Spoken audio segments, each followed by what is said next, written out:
சென்னை தலைமைச் செயலகத்தில் பெருநகர சென்னை மாநகராட்சி சார்பாக மக்கள் கலைஞர் என்றும் தமிழ் சினிமாவின் ஜேம்ஸ் பாண்ட் என்றும் அழைக்கப்பட்ட திரைப்பட நடிகர் ஜெய்சங்கர் அவர்கள் வசித்து வந்த நுங்கம்பாக்கம் கல்லூரி பாதைக்கு ஜெய்சங்கர் சாலை என்கின்ற பெயர் பலகையை முதலமைச்சர் மு க ஸ்டாலின் காணொலி காட்சி வாயிலாக திறந்து வைத்திருக்கிறார்.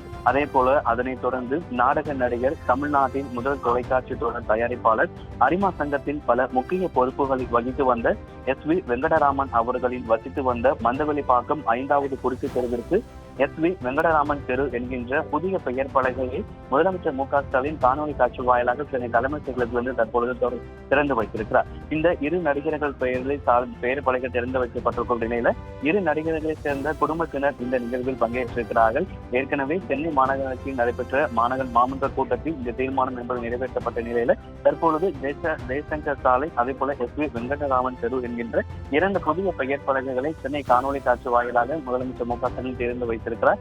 புதிய பெயர் சூட்டப்பட்ட சாலைகளின் பெயர் பலகைகளை காணொலி காட்சி வாயிலாக சென்னை தலைமைச் செயலகத்திலிருந்து முதலமைச்சர் மு க ஸ்டாலின் திறந்து வைத்திருக்கிறார். குறிப்பாக நுங்கம்பாக்கம் கல்லூரி பாதைக்கு ஜெய்சங்கர் சாலை என்றும், அதே போல மந்தவெளிப்பாக்கம் 5வது குறுக்கு தெருவிற்கு எஸ்.வி. வெங்கடராமன் தெரு என்கின்ற புதிய பெயர் சூட்டப்பட்ட சாலைகளின் பெயர் பலகைகளை முதலமைச்சர் மு க ஸ்டாலின் காணொலி காட்சி வாயிலாக திறந்து வைத்திருக்கிறார்.